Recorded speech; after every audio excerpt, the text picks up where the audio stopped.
Picture this, it's 6:47 a.m. The alarm didn't go off, or let's be real, maybe it did and you just slept right through it anyway. Now you're rushing. You're brushing your teeth with one hand, frantically looking for your keys with the other, and somewhere in the middle of all that chaotic motion, you are already 15 minutes behind schedule for the day. Sound familiar? Yeah, we've absolutely all been there. But here's the part that should kind of bother you.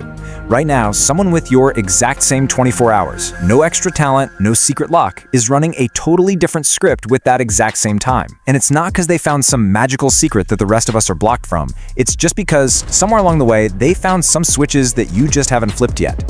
So give me the next few minutes and I'm gonna hand you 13 of them. The best part? None of them take longer than that shower you're about to rush through. Section 1. The 1% problem. So before we get to the actual list, we really need to understand why you've probably tried habits like this before and, quietly quit by Thursday. The trap is actually right there in your dopamine cycle. See, your brain literally cannot tell the difference between clearing out your email inbox and closing a deal that completely changes your life. Both of them just register to your mind as task complete, right? Both release the exact same little hit of dopamine. So what does that mean?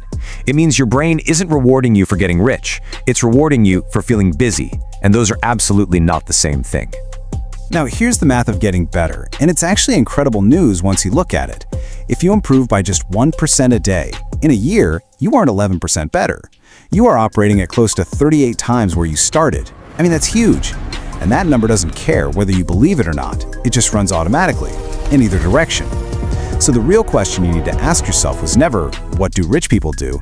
The actual question is, which 1% are you skipping? Let's go find it. Section 2. The morning reset. So, micro habit number 1 is super simple. Control your first 5 minutes before your phone does. Seriously, do not reach for that screen. Instead, just follow these steps the second you wake up. Step 1. Put one hand on your chest, one hand on your stomach.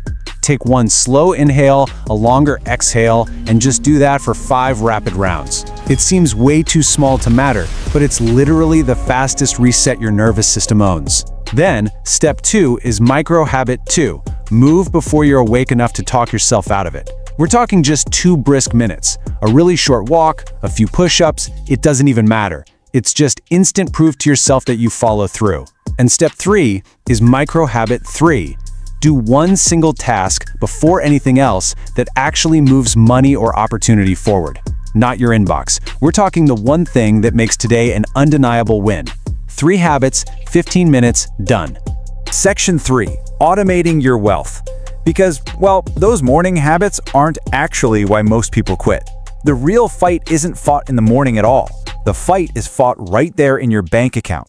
And yeah, that's exactly where this gets a little uncomfortable.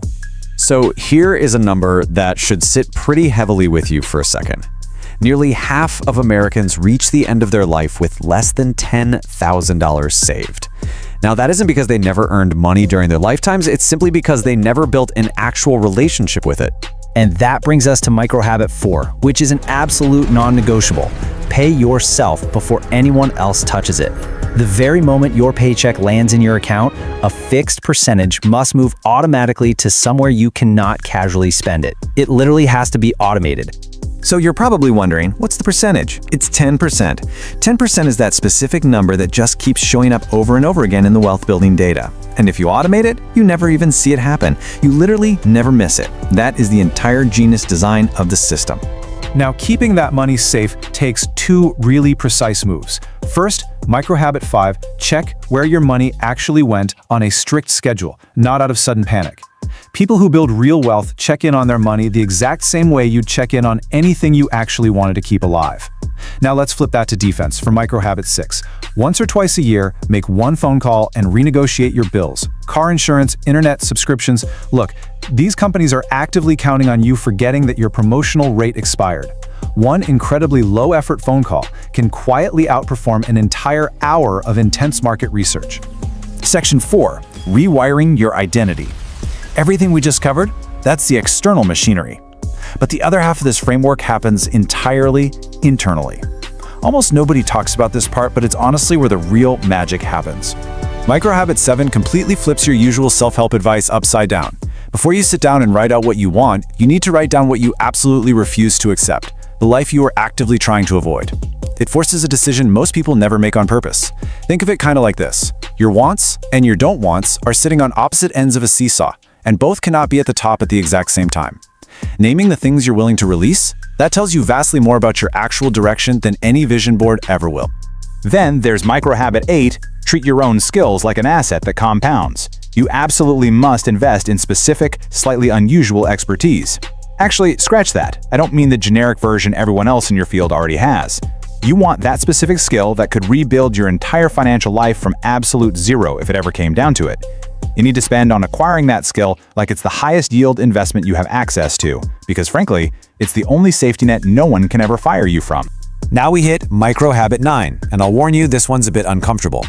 Audit who's allowed to anchor you. The people who have known you the longest often only know a version of you that no longer exists. And without even meaning to, they will quietly pull you back toward that outdated version of yourself. Becoming someone new sometimes requires new rooms, even just briefly, before anyone gets the chance to talk you out of your own growth. Section 5. Action over perfection. So we've just talked about 3 massive shifts in identity. But look, identity by itself does not move a bank account. Only action does. This is exactly where the entire framework either succeeds or it quietly just falls apart into nothing. So, microhabit 10 is your safeguard. Find one person chasing something similar to you and check in with them weekly. The data on this is wild, guys. Left entirely on your own, you'll follow through on a goal a little more than half the time. But if you add one specific person and one specific weekly check-in, that follow-through number jumps straight into the 90s. And it's not because they're policing you. It's simply because human nature dictates you really don't want to show up to that check-in empty-handed. Which brings us to the final daily actions. Microhabit 11 is all about grounding. It costs exactly 20 seconds. A real hug, held a beat longer than feels natural, with someone who actually matters to you. This is a remarkably fast, well-documented way to lower stress that quietly shows up in the mornings of highly successful performers. And follow that immediately with microhabit 12, definitely the most aggressive one on this list. Act before you feel ready. Just send the email, make the call, start the thing with whatever small amount of resources you actually have right now. The habit is choosing immediate forward motion over taking one more day to just, do research. Section 6, the ultimate anchor. Okay, so we have 12 habits. All of them are small. All of them are things you absolutely already had the ability to do this morning, before you even started this explainer. But none of these work in isolation. You need the ultimate anchor. Microhabit 13 is that ultimate foundation. Because before any of the previous 12 become a real, lasting habit, you have to ask yourself what you're actually building all of this for. And I don't mean the polished version that sounds good when you say it out loud at a dinner party. I mean the raw, honest version that would still get you out of bed on the day when absolutely everything goes wrong. You need a reason that survives a genuinely bad month. Figure it out and write that one down. Just remember this, everything else on this list is a tool. That's the hand that has to hold it. Without the hand, the tools just sit there collecting dust. The truly beautiful takeaway here is that you didn't need to suddenly develop 13 brand new personality traits today. You just needed 13 switches that you were already standing right next to. You have the tools. Flip the first one tomorrow, before you even reach for your phone. You now have the 13 micro habits for wealth and mastery. But a pile of habits isn't a machine until you wire them all together, right? So what happens when you link them all up? Want to see the actual system? If you want to see how these isolated habits stop being just personal quirks and start becoming an undeniable, concrete system for mastery, well, are you ready to finally build that machine? That's exactly what our next explainer is built to show you. See you there!